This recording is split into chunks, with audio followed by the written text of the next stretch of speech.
Halo Sobat Kos semua, kami dari Jamaah Kosan, sebuah program yang mengusung konsep visual relax dan intim yang berguna untuk mengikis batasan antar pembawa acara dan penonton.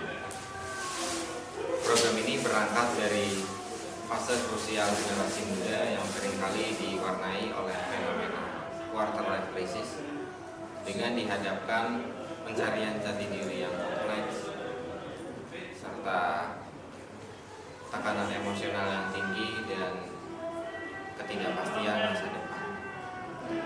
Dinamika daya tarik pada program ini terletak pada interaksi chemistry antar karakter yang saling melengkapi guna menghidupkan komedi satir.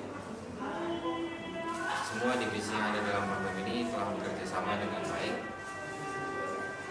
sesuai dengan tujuan yang telah kita rancang. Dan dalam program ini kita tidak hanya sekedar membuat program, tetapi juga kita menghidupkan suasana yang relatable dan sesuai dengan keresahan yang dialami oleh kita masing. Rachel, 1 menit. kira dulu. Where? 1, 2. Ini 1, 2, 3. kalau kehapus ngamuk nggak? 27. Dia kira. Cek penyiar. Yang kali ini kita sedang membersamai program dari anak-anak jurnalistik semester 6 Universitas Pancasila Tegal. Kita sedang membuat siaran TV dengan segmen Jamaah Kosan. Untuk tercapainya program ini kita membutuhkan beberapa divisi. Yang pertama ada divisi produksi, divisi programmer, divisi kameramen, audio, lalu ada divisi kreatif. Yang dimana dari per divisi ini itu mempunyai peran masing-masing yang sangat penting. Pertama ada divisi produksi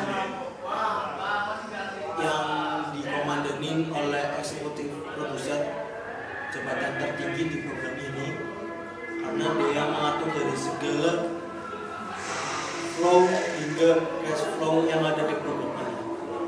Lalu selanjutnya ada di tim produksi juga ada produser. Divisi produser sendiri dia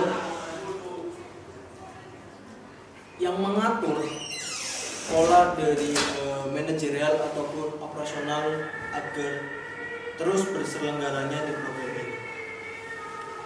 Lalu ada tim programmer yang dimana ada program director, floor director, hingga ada switcher, yang dimana teknis dari tim programmer sendiri adalah membuat gimana caranya kita bisa menyiarkan siaran yang relevan dengan anak-anak muda zaman sekarang.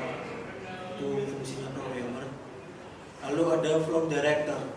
Floor director itu berfungsi sebagai monitoring atau jembatan dari alur komunikasi yang ada di studio menuju ruang monitor. Terus yang ketiga ada divisi kameramen dan lighting, yang dimana divisi kameramen sendiri meliputi berbagai aspek, yaitu terkait pemilihan angle, pengoperasian kamera, hingga mengatur blocking dan menata cahaya untuk divisi lighting. Lalu ada audio berfungsi untuk supaya agar apa yang kita sampaikan yang sudah dibuat dalam brainstorming ini, suara-suara yang dihasilkan itu bisa input ke siaran TV kita, menjaga tata suara, menjaga kebisingan dan segala macam. Lalu yang terakhir ini ada tim kreatif, yang dimana tim kreatif itu berkesinambungan dengan program director atau programmer. Lalu yang memberi keputusan tim kreatif mau menjalankan program yang seperti apa itu disepakati oleh eksekutif produser dan produser.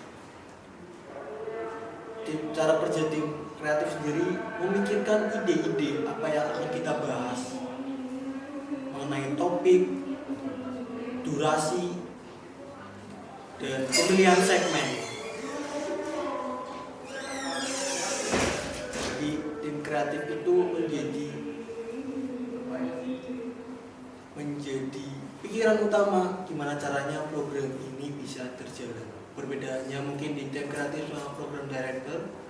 Tim kreatif adalah idenya, program director merealisasikan ide menjadi teknis. Lalu ketika sudah direalisasikan, kita sambung ke executive producer untuk memberi approval atau memberi assessment. Itu saja yang bisa saya sampaikan. Bila taufiq wal hidayah. Wassalamualaikum warahmatullahi wabarakatuh.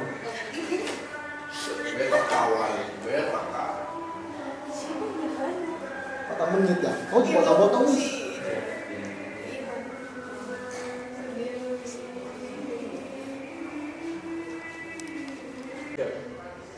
Oke, menurut Diana, kendala yang terjadi di jamaah kosan ini ada apa aja sih? Terus gimana sih cara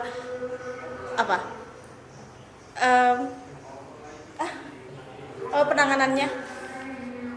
Sebenarnya kalau ngomongin soal kendala, kita ini udah ngelakuin live stream yang kedua kali. Jadi kita bisa meminimalisir kendalanya. Salah satunya itu mungkin di koneksi, terus juga teknis-teknis yang kita lupa buat, oh ya ternyata ini belum dicek gitu. Seperti di streaming sebelumnya itu kita ada kendala di sound. Solusinya kita lebih prepare lagi, kita lebih teliti lagi. Sekarang kita lebih aware sama hal-hal yang mungkin kecil tapi jadi kelupaan. Terus mungkin kendala yang kedua bisa di luar teknis seperti narasumber ya. Narasumber dan juga host, kita emang perlu banget buat briefing ulang, briefing terus narasumber dan host biar bisa lebih lancar dalam sesuai segmen yang kita buat. Itu aja. Terima kasih. Oke.